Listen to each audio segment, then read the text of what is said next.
the ACA will mean to jail and prison health and the health and wellness of ex-offenders. Sorry about that, folks, but lunch is not ready anyway. Could I?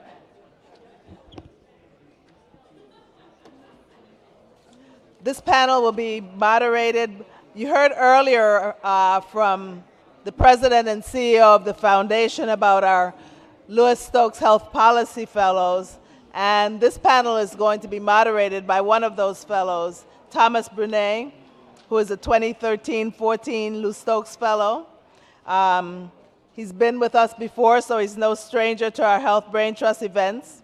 He's a graduate of Georgetown University and then the American University School of Law, and he's currently doing his fellowship in the office of Senator Wyden of Oregon. Thomas also began his tenure in Capitol Hill as a member of the CBC Health Braintrust team. So can I have the next panel, please? And I apologize for any inconvenience in suggesting it was lunch.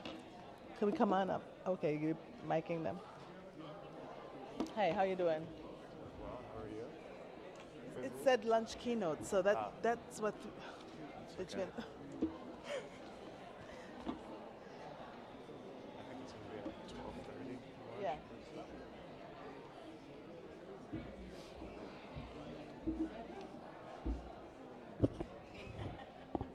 Good morning, everyone. Thank you, Congresswoman Christensen. As Congresswoman Christensen noted, we'd like to welcome the next panel to the stage, please.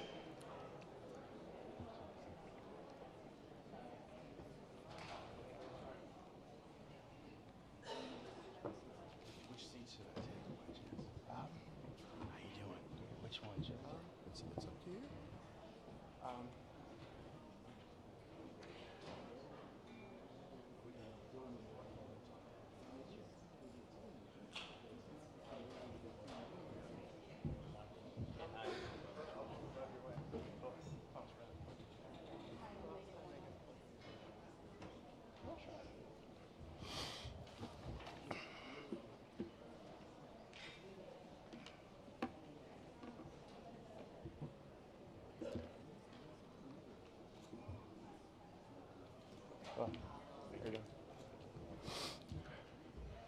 All right, good morning again.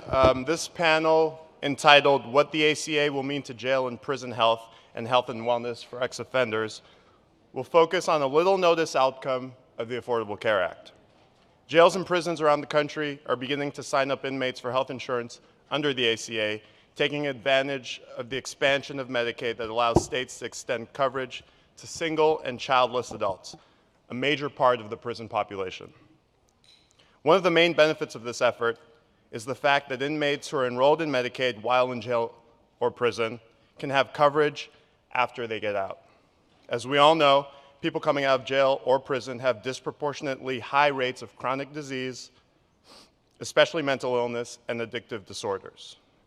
Our expert panelists will highlight this and other issues affecting the health of those in and leaving jail and prison in greater detail.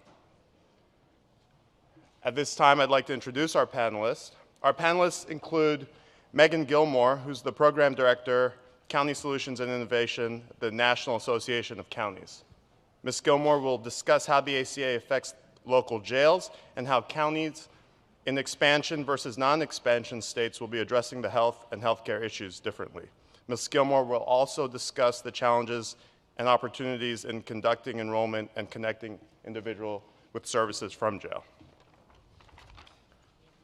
Next, we have Dr. Asher Turney, State Medical Director, Centurion of Tennessee. Dr. Turney will share information about the unique health and healthcare needs and challenges facing both incarcerated and ex-offender populations, and how the ACA can help address some of these needs. Next, we have Dr. Kenneth Williams, Medical Director, Clinical Services, Tennessee Department of Corrections. Dr. Williams will share his experiences and perspectives as a provider treating incarcerated populations, and will share how incarcerated and ex-offender populations define and perceive health and wellness, and how they access and accept healthcare services and treatments. And finally, we'll have Dr. Noel Manyindo, Senior Director for Community Health and Wellness National Urban League.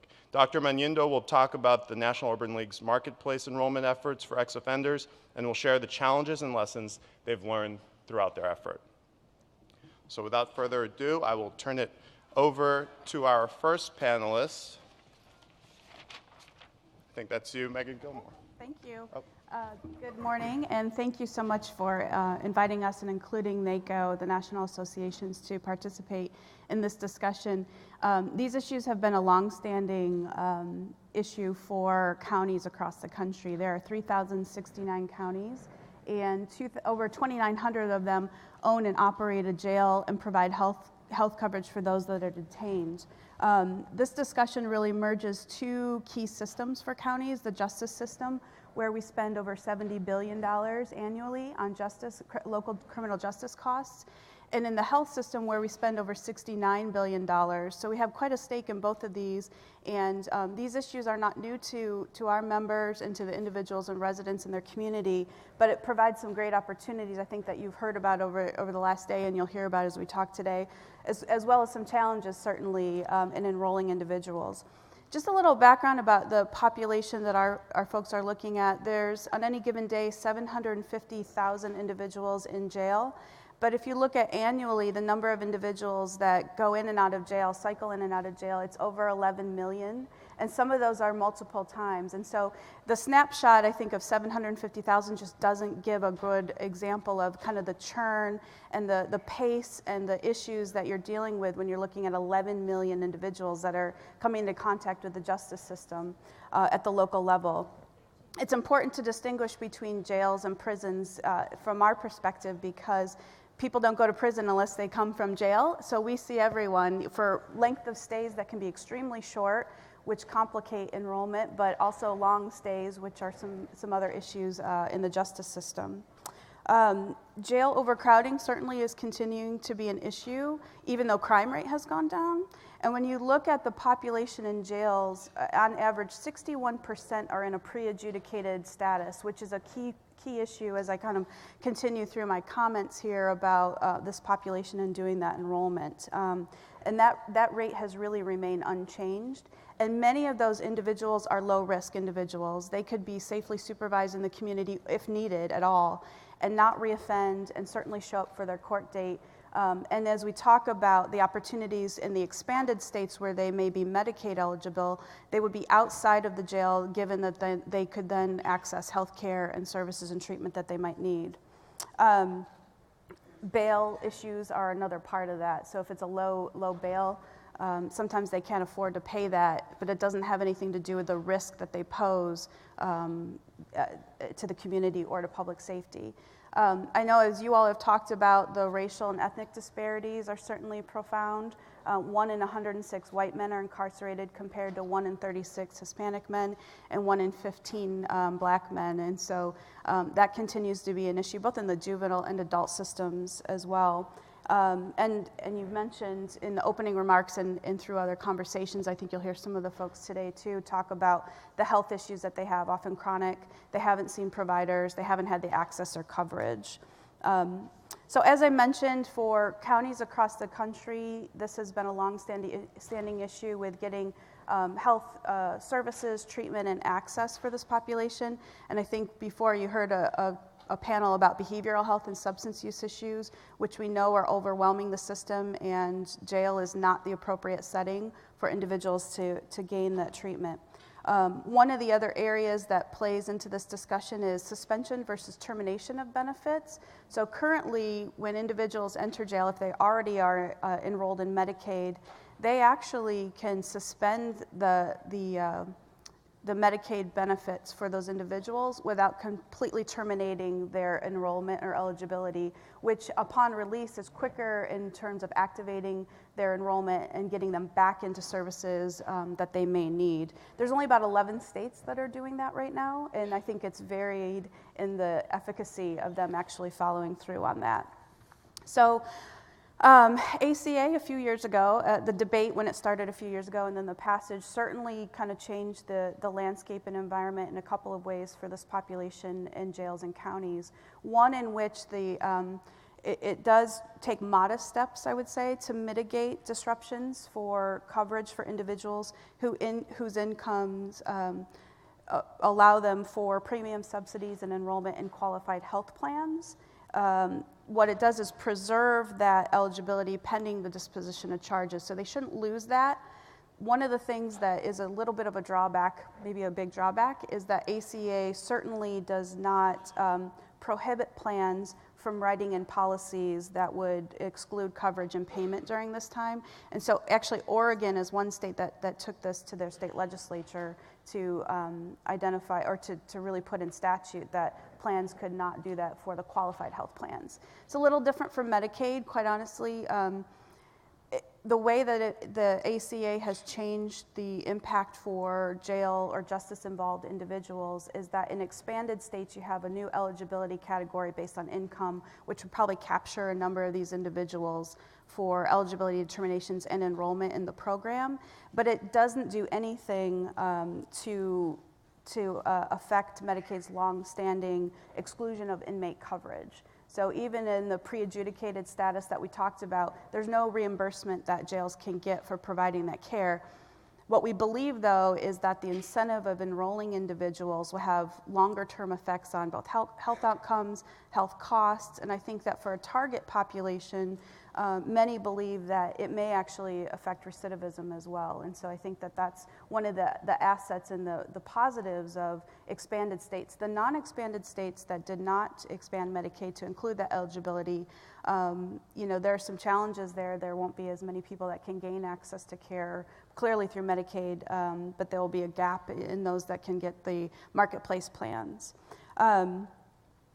Couple of things counties are doing, or I'd say challenges. I think one of the things that we probably overcome is that we're having these conversations and that it's not a foreign discussion to have around jails and corrections being part of this discussion, which is, I think, is a positive thing to help counties and jails kind of think through their enrollment processes and some opportunities that they can take away with that. Staff capacity is another issue in jails. I mean, there are a number of them that have come to us and said, we're not in the business of doing healthcare enrollment, but there are, on the flip side, a number who realize that this is a great opportunity, and so they're looking for ways that they might be able to expand collaborations. Even within a county, there may be other county agencies that they've just worked in silos. Health and Human Services or social services are agencies that have been doing enrollment and eligibility for many means-tested programs, both at the state and local level, previous to ACA and even with ACA. So they have some experience and can be helpful in that way. The information technology challenges are there. Obviously, jails have not had the uptake in the IT infrastructure to do enrollment, as well as to have electronic medical records that provide maybe some more seamless transition and a comprehensive care, and looking at the jail as part of the community system and not the separate entity that sits many times, in a silo of its own. There are a number of jails who have started implementing enrollment systems, and whether that's through collaborating with other agencies or other partner groups in the community, or bringing in their own staff to help do that.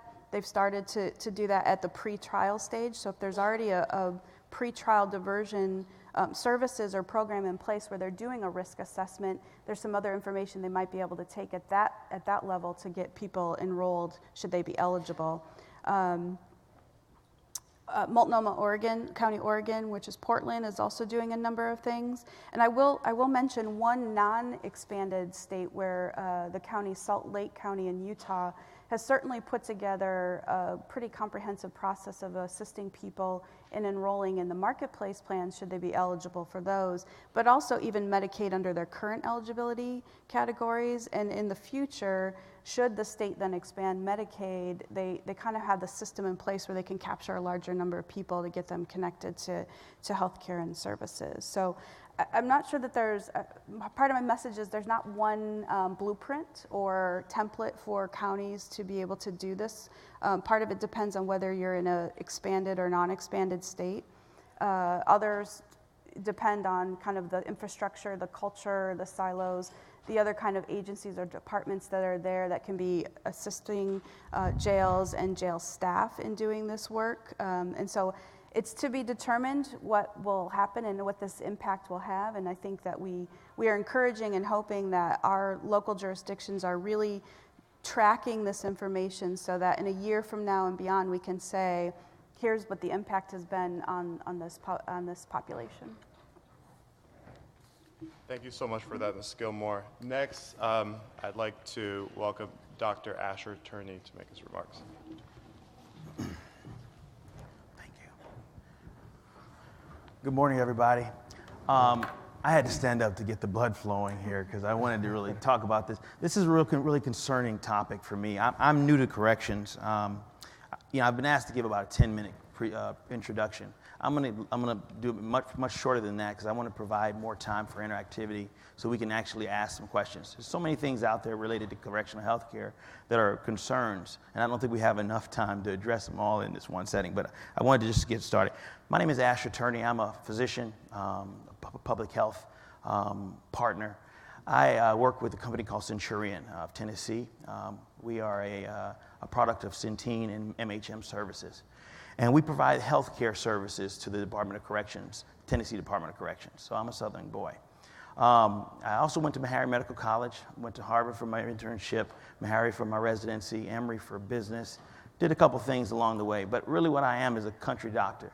I took care of people out in the community for the last 10 years in community healthcare settings, and over the last year have kind of changed over and moved into correctional health care, another vulnerable population. Another population that Meharry Medical College and other institutions that look at the underserved groups have started to look towards. Well, similar to Dr. James' discussion this morning about vulnerable populations, I feel like the correctional population, the inmate population, really has needs that are not being addressed. There's large inequalities between inmates and the general population as it relates to chronic disease management, as it relates to even just inadequacies or inequalities in just life expectancy. Prison by itself can decrease your length of life despite any racial or socioeconomic relation. So just want everybody to know that. And as a doctor in the prison, you think some groups would think that they're not afforded the opportunity to have health care. Well, they're the only group constitutionally provided health care through constitutional provision. So I'm not here to be a judge or jury. The judge and jury has already made their discussion and their interpretation and decision. I'm here to help patients, and that's what I do in my setting now. So, what we've done recently is we've started a process by which setting up a preventive health model.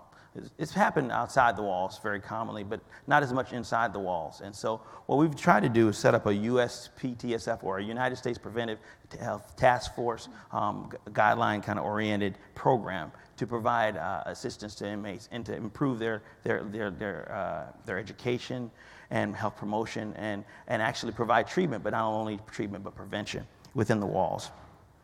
We've set up public-private partnerships. Of course, we're a partner with the Department of Corrections. Dr. Williams is my colleague, but we're also partners with Meharry Medical College and Nashville General Hospital, which is our local safety net hospital. We're also in conjunction with the Department of Health for Tennessee and a number of groups, and I think that's very essential to making a program that actually works. We brought innovation on the sites.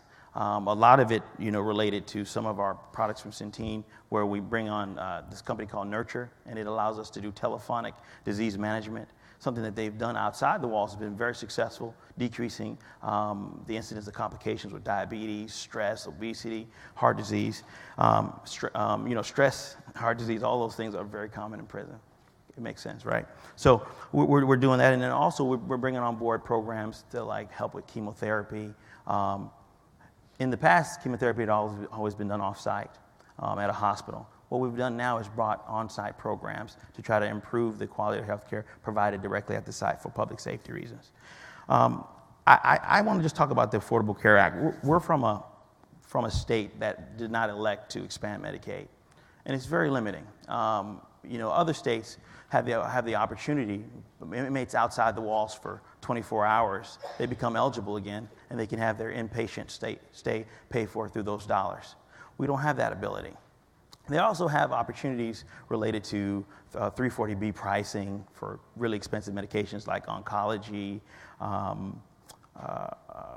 HIV, hepatitis C, and we can talk a lot more about that because I'm really an advocate about expanding the considerations for 340B to allow correctional populations. These are the same populations that go to your standard health, your healthcare center, your community healthcare center, your public health organization, and so they should be afforded those opportunities also, so they can get the best medications. There's a new medicine out now. I won't say its name, but it's $1,000 a day to treat hepatitis C. Well, it's impossible for an organization to, at this point, be able to treat everyone with hepatitis C with that medication. And that would be maybe a possibility if 340B was expanded. I talked about the need for more partnerships across different organizational structures. I think we also need special funding for prenatal and perinatal care within the prison population, not only for the inmate, but for the family that's receiving this new gift, and finding ways to help transition that inmate once they come out so they can be a better parent, but also the family so that they can be a better advocate and supporter of that inmate. Mental health, of course, can't be excluded. I want to just tie on a point to the young lady earlier related to technology. Technology is so important within our population. We really need ways of monitoring and measuring our successes, our failures, and using that information to build better products. Correctional health care as a whole is 20 years behind what's outside the walls. We need electronic health records. We need scheduling softwares and other type of IT products that could assist us in improving the overall process. And I think that that's a big deal. Last but not least, I just want to tell you a story real quickly about an inmate in Tennessee. He was on the news most recently, and this guy's around. He's an elderly gentleman, and he had just been released back. And within a year or two, his wife passed away. He found out he had cancer. So what did he do?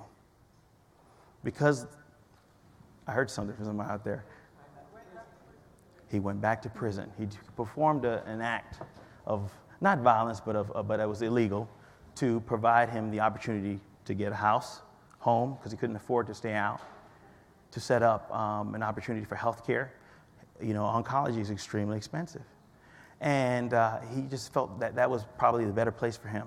So I do want to talk about recidivism and say that, the United States Department of Justice just released a study that talked about recidivism over the first 5 years out.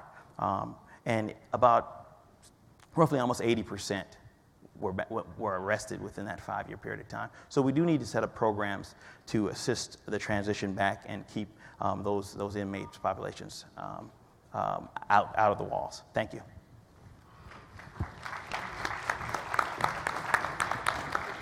Thank you, Dr. Turney. Next, we will hear from Dr. Kenneth Williams.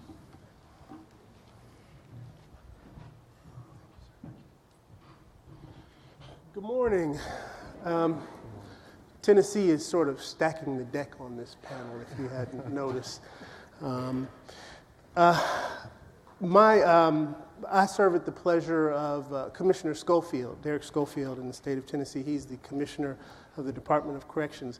And when he offered me this opportunity, he said, Doc, I really need you to come do this for me. I really need a different perspective. We need a different way of doing things. I'm also a little country doctor, family medicine physician. I do a lot of my work. I had a private office, and I saw patients in the hospital, and I took care of patients in a couple of nursing homes, and spent some time in Tupelo, Mississippi. So I was used to getting things done at a modest cost. And I was like, well, I don't know, Commissioner Schofield, that seems like a big challenge. And he was like, Doc, I really need you to come do this. I trust you. and so I agreed to come on. Now, as time has gone on, I've kind of gotten the impression that maybe I was just the only one foolish enough to take the job. Be that as it may be, our mission for Tennessee Department of Corrections is to operate safe and secure prisons and provide effective community supervision. You might note that it doesn't say anything in there about taking care of health care. The first challenge that we have is that there's sort of a 50-50 rule. So it doesn't really matter what your initiative is or what I'm working on.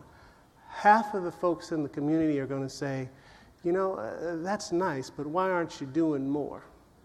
And then since we're talking about prisoners, the other half are going to say, why in the world are you spending all that money and resources on those folks? So we're kind of in a tight spot because it's hard to ever be in the right. It's hard to ever get support because no matter what, half of the folks seem to be against me.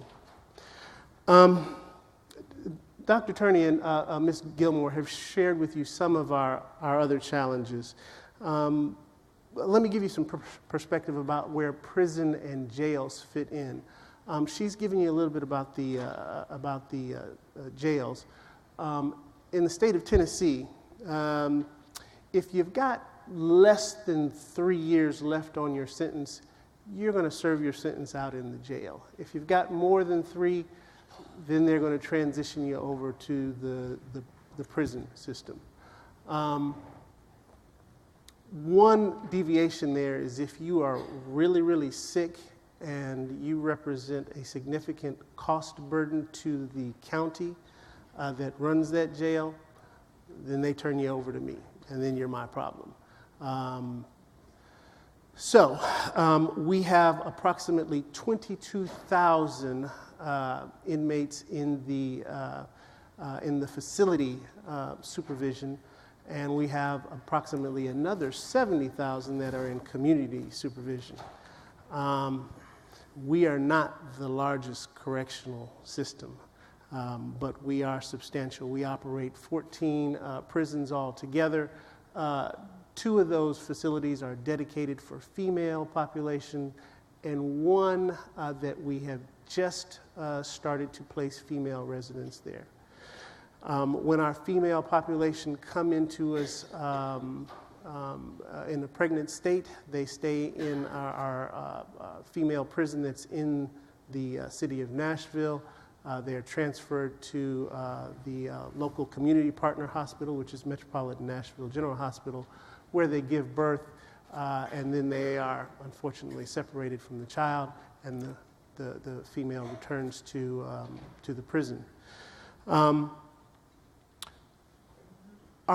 Our main challenges in our prison population is that we have an increasing number of mental health population and an increasing cost for mental health pharmacotherapy.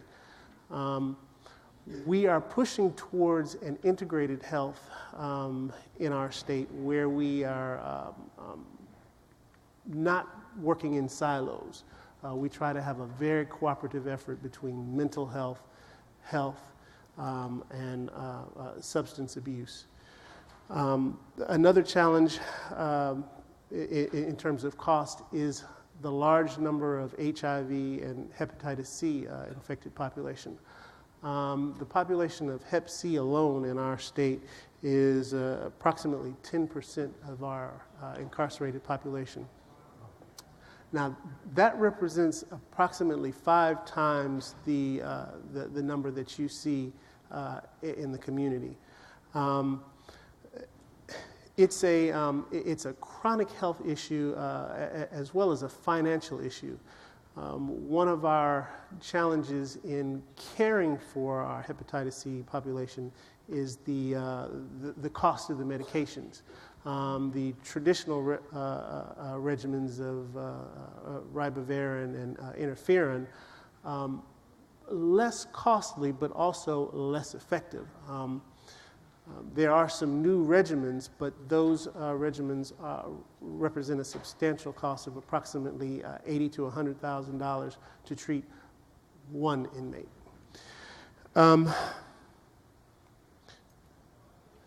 Another thing that we've been facing in our prison system is the increasing age of our population.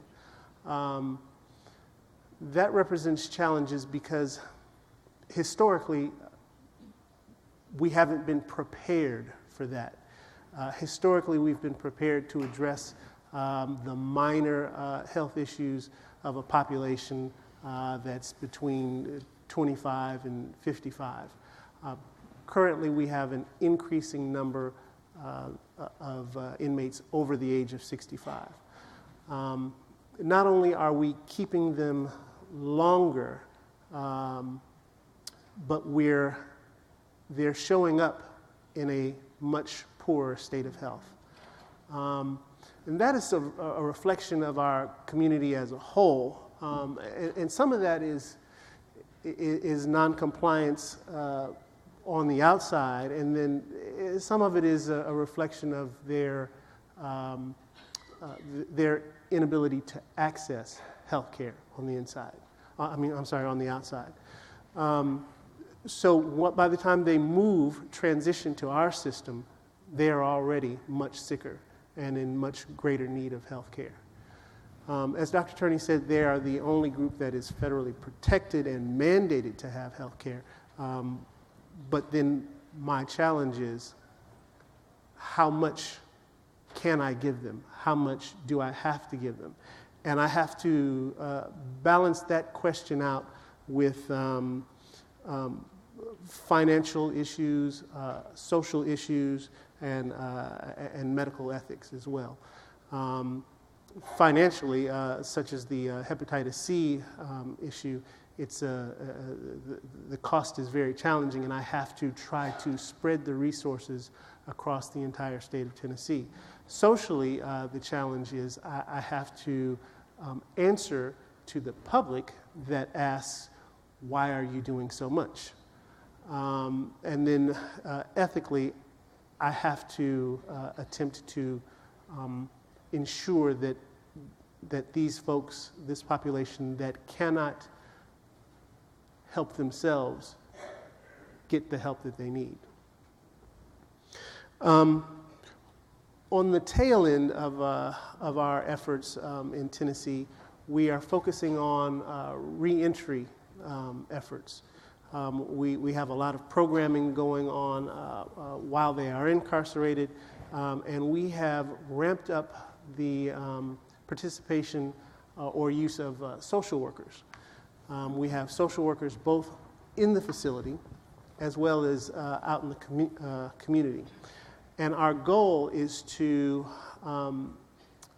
provide some guidance and support for our inmates and to facilitate the application process and identifying some of the community resources. That's an important factor because, as Dr. Turney pointed out, we are one of those states that has not adopted the expansion. Now, as of about a week and a half, 2 weeks ago, the state was in session and they approved some partial expansion. Previously, once you were incarcerated in the state of Tennessee, all of your benefits were terminated. And there was nothing that we could do in the Department of Corrections. It was a totally separate department, and it was a state mandate in an effort over the last several years to move participants off of the Medicaid/TennCare role. For us in Tennessee, there's no Medicaid, it's TennCare. But with the most recent law that's passed, we will now be able to move forward in suspending the eligible participants while they are incarcerated, which is a very significant gain for us, because what that means is technically when they are not incarcerated, in other words, if they are hospitalized for more than 24 hours or beyond observation, then their eligibility will kick in. And I'm sure most of you out there realize that's a great win for us in the state of Tennessee. Finally, one of the things that that Dr. Turney and I would like to work on, somebody mentioned earlier about having folks in the environment that look like us, that are providing care for us.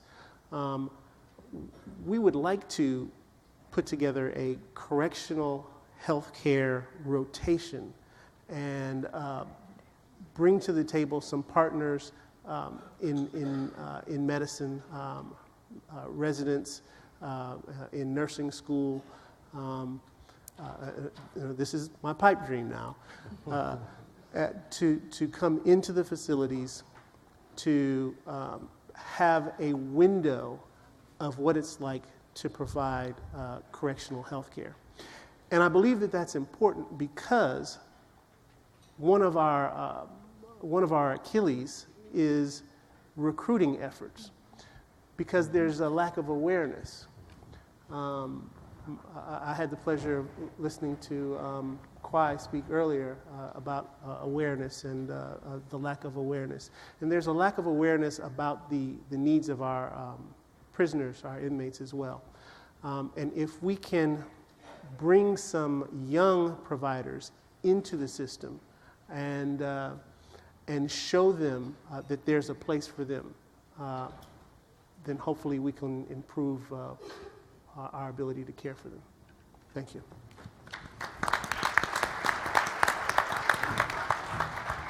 Thank you very much, Dr. Williams. Finally, we'll hear from Dr. Noel Manyindo.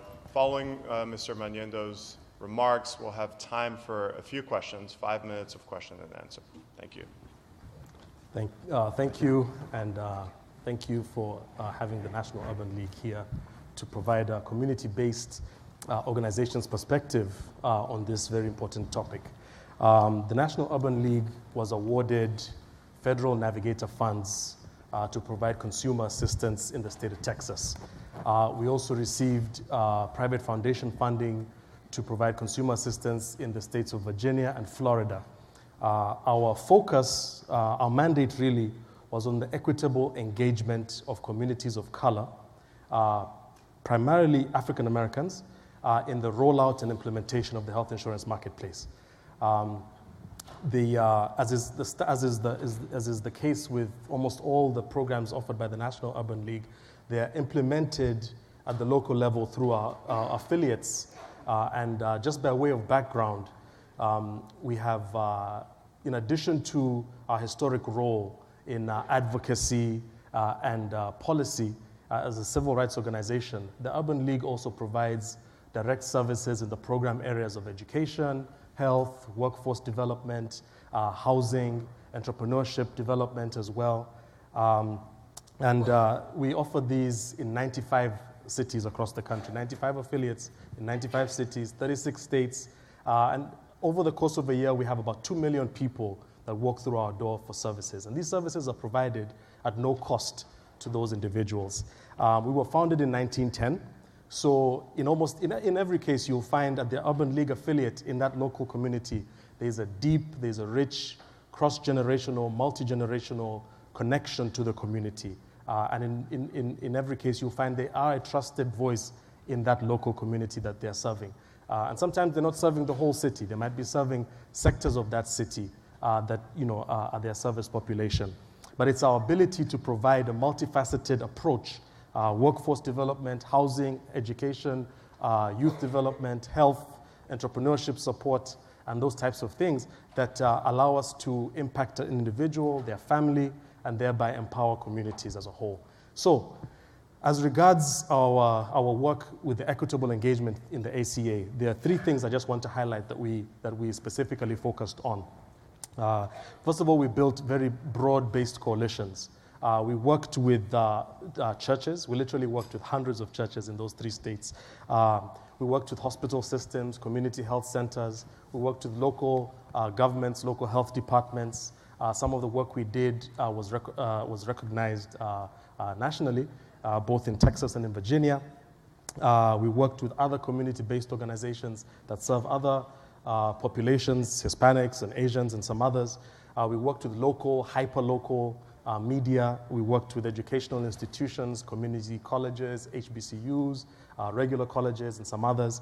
And we also worked with small businesses. So really mom and pop shops, right? The bodegas, the corner stores, the barber shops, the beauty shops, and some of these other small businesses. The second thing we did was use established best practices in outreach and education. So reaching people where they are, reaching them in different ways, and then reaching them with multiple repeat touches, and reaching them with a consistent message.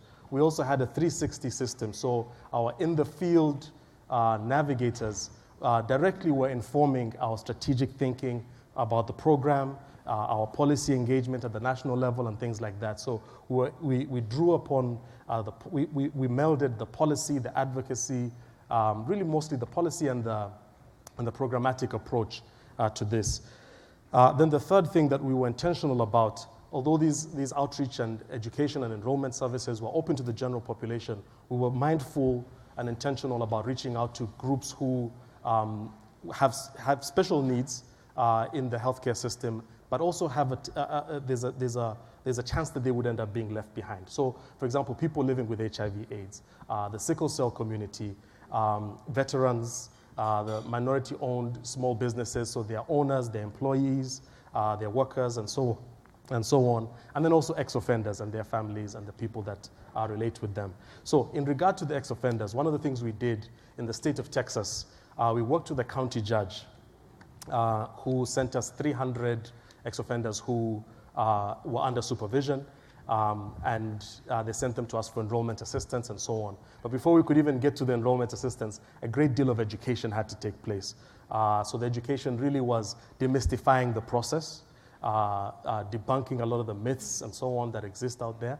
Also just building awareness, just a baseline of awareness of the facts about the provisions, the protections within the law, and the overarching aims of the law and things like that. And for those who then were interested and wanted to move forward, we helped them set up accounts, go through the eligibility determination, the verification process, and all the way through with the application, including the advanced tax credit, cost-sharing subsidy application, and things like that. Unfortunately, but not very surprisingly, the majority of the folks who we worked with either fell in the Medicaid category or fell in the Medicaid coverage gap, meaning their income level was above the threshold for Medicaid, but they made less than what would allow them to qualify for financial assistance in the marketplace. So the qualified health plans that they might have looked at, the premiums were, in almost every case, were just too expensive for them to afford. However, we did take some degree of comfort from the fact that going through that process with these individuals allowed them to obtain exemption documentation, which would be then useful to them to avoid any individual responsibility penalties that they would have to pay by not having health insurance. So really quick, I know we're running out of time. 4 challenges that I just want to highlight. Obviously, the number one challenge for us really was the non-expansion of Medicaid in the states that we were serving in, all 3 states.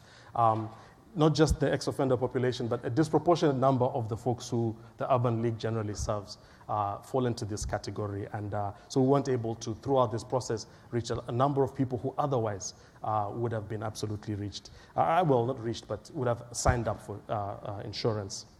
The other challenge we faced, the second challenge, was a lot of them experience alienation from the social structures and from some of the government programs and government agencies that they are involved with and have been involved with. And so this breeds like a cynicism that we sort of had to work to overcome. That was one of the challenges. The other thing too is a lot of them have a history of stigmatization, essentially, in their interactions with the healthcare system. For instance, they might have a history of having failed in a substance abuse rehab program, and that might have resulted in a violation of their probation, maybe even resulted in reincarceration and things like that. For those of us who've worked in an emergency department setting, you know how oftentimes, especially the busy urban emergency rooms, you'll often find there are more police officers on duty in the emergency room than there are physicians.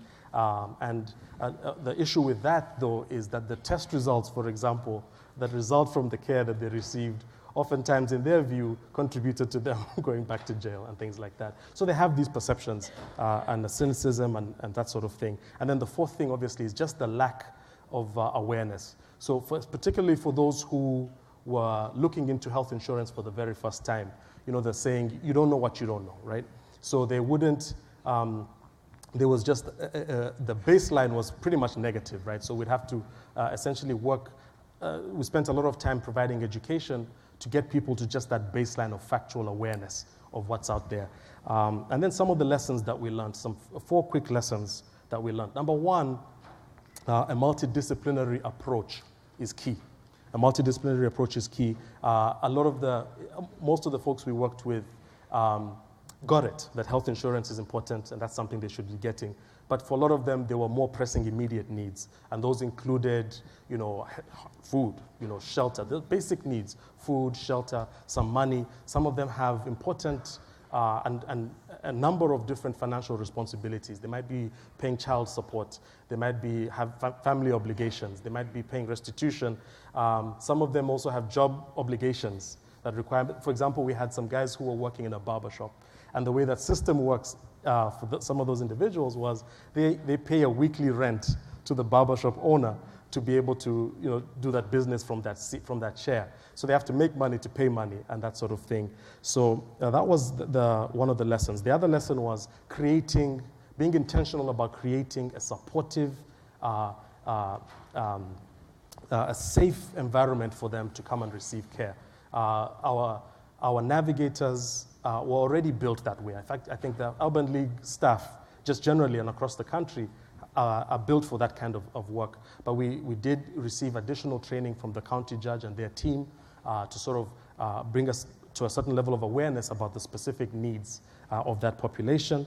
And then the last thing I'll say is using a positive asset-based approach to providing these services. So it's one thing to say to somebody, to educate somebody on the preventive services that are available through the Affordable Care Act for those who have insurance. It's one thing to tell them about access to, you know, community health centers if they don't have insurance and things like that, federally qualified health centers and things like that.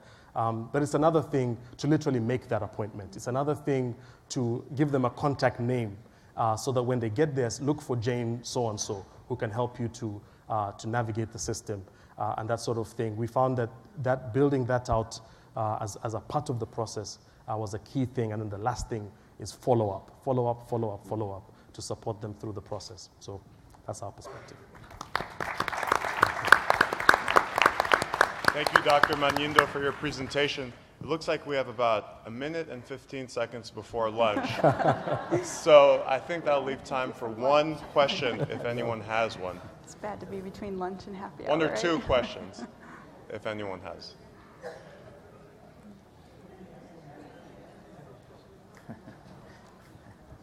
Shirley Nathan Pulliam, legislator from Maryland. My question is, in terms of the aging population in the prison, does any of you, especially Dr. Turney or Williams, could address the fact whether you have a program in those prisons or gerontologists on staff to address their issues?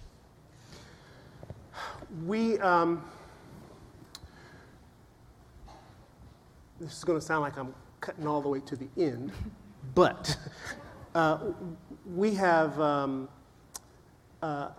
a palliative care program at our special needs facility. And we were recruiting someone who was certified in gerontology as well as palliative care.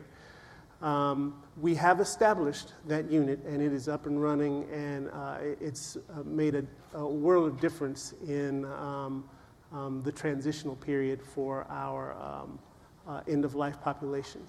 Additionally, we are attempting to establish more chronic care units. It's sort of centralized. Traditionally, it has been centralized. We have a special needs facility. It is not a hospital, but it is a special needs facility, and it's like some 700 beds. And most of our chronic care has been focused there. The problem is that I also need to transition my acute care through part of that. So I'm attempting to, with Dr. Turney's assistance, to decentralize some of that chronic care to at least 2 different sites where they can be get some focused attention. Okay, well, I'd love to talk with you when it's over and get some guidelines, because lately I've been getting a tremendous amount of calls. Not calls, I would say letters, because my aide says my name is written in the bathroom of all the prisons. So I get the calls, and recently the one I got was from a 90-year-old man who had a surgery done on his back 2 years ago that is still draining pus and blood. And he said, and he put big numbers, help. And so when I contacted them, they sent me a letter back and says that we're following the American correctional guidelines. So I sent him back and said, I've been a nurse for over 50 years. You better send me something better than that. If not, I'm going to launch an investigation into your agency. So with that, I got a letter back just before I got here stating that they've moved him into the infirmary where they have nurses around the clock and doctors to take care of him. But those are the kinds of stuff, and I would love to talk to you some more. Thank you. Yes. Thank you. I think we'll take one more question if there is one. If there isn't, please join me in thanking our panelists. It's clear that in order to realize the goals of the Affordable Care Act, we must remember to focus and ramp up our efforts to help those in and leaving jail and prison. So thank you, everyone.